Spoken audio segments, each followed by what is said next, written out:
Sa pagitan ng liwanag at anino.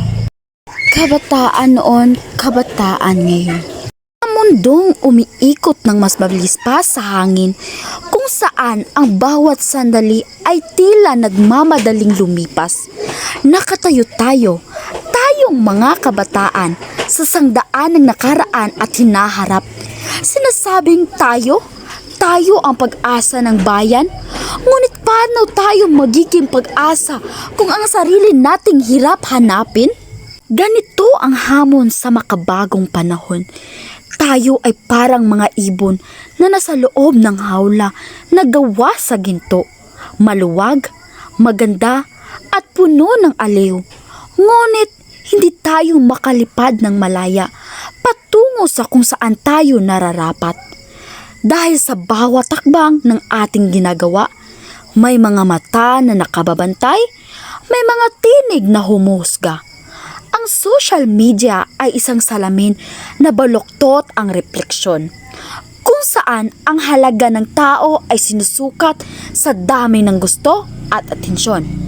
Napipilitan tayong magsuot ng maskara ng kasiyahan at kagandahan. Itinatago ang mga sugat, ang pagod at mga pangarap na nabigo. Papanggap na matatag kahit na ang tuhod ay nanginginig na sa takot. Dahil ang sabi ng mundo, hindi ka sapat kung hindi ka katulad nila. Malaki ang pinagkaiba sa dati, maibabalik pa ba? Teka, kailangan ko munang ikumpara para mas lalo nating maunawaan. Kabataan noon, may respeto at disiplinado. Patentero, tumpang preso, parating nilalaro, wala pag-aanong teknolohiya, kaya oras ginugugol sa diksyonaryo, pag-aaral, paglalaro at sa pamilya. Kaya siguro mga kabataan noon ay maraming matatalino. Kabataan yun, buong maghapon nakahawak sa cellphone, mag-aaral na lang, wala pang panahon. Utusan mo na lamang magugas yung plato para bang itatapon. Respeto at paggalang talagang tuluyan ng itinapon. Ma, anong ulam? Ma, mamaya na, naglalaro pa nga ako, nakikita mo ba? Maraming mga kabataan na nagbago dahil sa teknolohiya. Naaalala ko pa yung mga panahong kami bata pa na mahilig maglaro ng tago-taguan na nagtatago sa mga puno para hindi makita.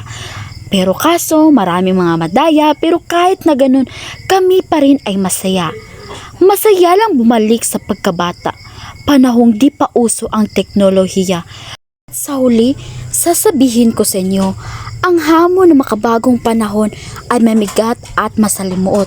Ngunit ang puso ng kabataan ay mas matibay pa sa bato at mas malawak pa sa karagatan ng ating mga pangarap. Tayo ay nasa gitna ng bagyo, ngunit tayo rin ang magiging dulo nito at simula ng bagong umaga. Dahil sa kabila ng lahat ng pagsubok at pagbabago, ang tunay na hamon ay hindi ang kalagayan ng panahon, kundi ang mananatiling tao, may puso, may dangal at may pag-asa. Sa mundong madalas ay nakakalimot na sa tunay na halaga ng buhay. Ito kami, ito ang aming laban, kami ang kabataan at patuloy kaming lalaban. Sabi nga sa kasabihan ng ating bayaning si Dr. Rosie Rizal na ang kabataan ay ang pag-asa ng ating bayan.